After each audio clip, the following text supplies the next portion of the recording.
उत्तर प्रदेश के एक शहर में 18 मार्च 2025 की रात को ऐसी वारदात को अंजाम दिया जाता है जिसने पूरे देश को झकझोर कर रख दिया।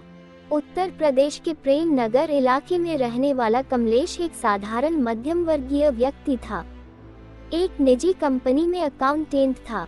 उसकी बीवी रीना घर संभालने वाली और उनकी 17 वर्षीय बेटी निधि 11वीं कक्षा की होनहार छात्रा थी। निधि पढ़ाई में तेज, लेकिन कला में उसकी गहरी रुचि थी। अक्सर कहा करती, पापा मैं बड़ी होकर आर्टिस्ट बनूंगी, लेकिन कमलेश को ये सब बकवास लगता था। पढ़ाई पर ध्यान दो निधि, ये चित्रकारी तुम्हें कहीं नहीं ले जाएगी।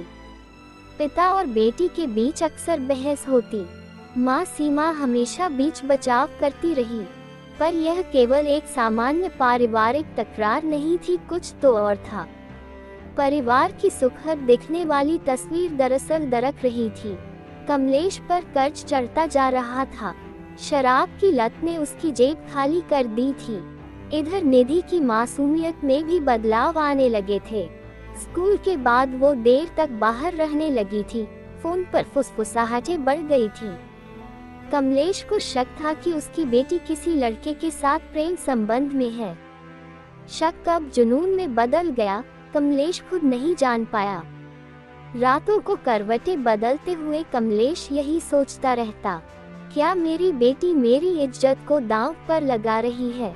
हर दिन का बढ़ता तनाव उसे अंदर ही अंदर तोड़ रहा था।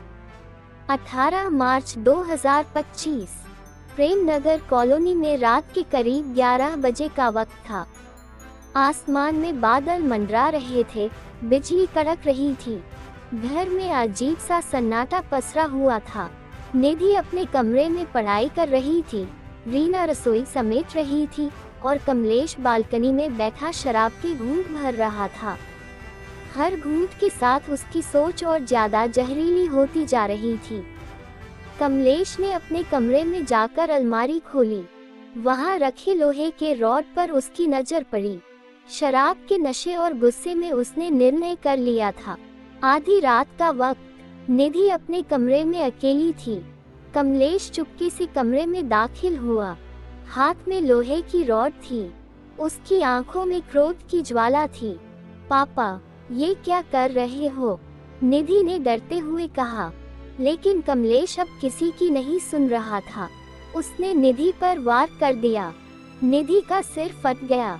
चीखें घर की दीवारों में गूंजती रहीं, लेकिन रीना बेहोशी की हालत में थी। उसे शायद कमलेश ने पहले ही नशे में कुछ पिलाकर बेहोश कर दिया था। कमलेश ने शव को घसीटते हुए बाथरूम तक ले जाकर छुपा दिया। फिर उसने खून के धब्बों को साफ किया, सबूत मिटाने की कोशिश की। सुबह जब सीमा की आंख खुली, उसने बेटी को ढूंढा, कहीं नहीं मिली। कमरे का दरवाजा खुला था, लेकिन वहां सन्नाटा था। आखिरकार रीना ने बाथरूम का दरवाजा खोला और जो दृश्य देखा, उससे उसके होश उड़ गए। निधि का रक्तरंजित शव पड़ा था। रीना की चीखें पड़ोसियों तक पहुंची। पुलिस को बुलाया गया। मौके पर पहुंचकर पुलिस ने शुरुआती जांच शुरू की। कमलेश, जो खुद को मासूम दिखाने की कोशिश कर रहा था, बार बार कह रहा था, कोई बाहर से आया होगा, मेरी बेटी को मार डाला। लेकिन पुलिस को घर में जबरन घुसने के कोई निशान नहीं मिले। बाथरूम का दरवाजा अंदर से खुला था। मामला उलझने लगा। पुलिस ने जब घर के सीसीटीवी कैमरों की फुटेज देखी तो पाया, आधी रात के बाद कोई बाहरी व्यक्ति घर में दाखिल नहीं हुआ था। कॉल डिटेल्स खंगाली गईं। निधि के मोबाइल से आखिरी कॉल उसके पिता के फोन पर ही गई थी। फोरेंसिक जांच में भी चौंकाने वाला खुलासा हुआ। हथियार पर केवल कमलेश के फिंगरप्रिंट्स थे। पूछताछ के दौरान पुलिस ने कमलेश पर दबाव बनाया। आखिरकार कई घंटों की पूछताछ के बाद कमलेश टूट गया। उसने स्वीकार कर लिया कि गुस्से और शराब के नशे में उसने अपनी ही बेटी को मौत के घाट उतार दिया था। कोर्ट में जब कमलेश को पेश किया गया तो पूरा कोर्टरूम सन्नाटे में डूब गया। मीडिया की सुर्खियां बन चुकी थीं। कमलेश को उम्र कैद की सजा सुनाई गई। रीना आज भी उस रात के दर्द से उबर नहीं पाई है। वो अब ससुराल छोड़कर अपने मायके चली गई। ये कहानी एक सबक है। कभी कभी अपनों के बीच छुपा दरिंदा हमें पहचान में नहीं आता।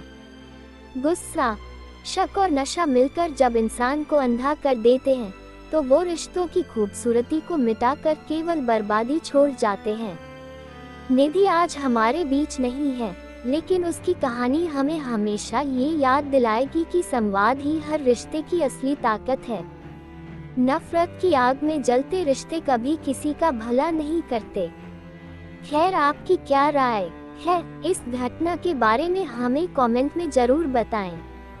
और वीडियो को लाइक, शेयर और चैनल को सब्सक्राइब करें ऐसी ही कहानियाँ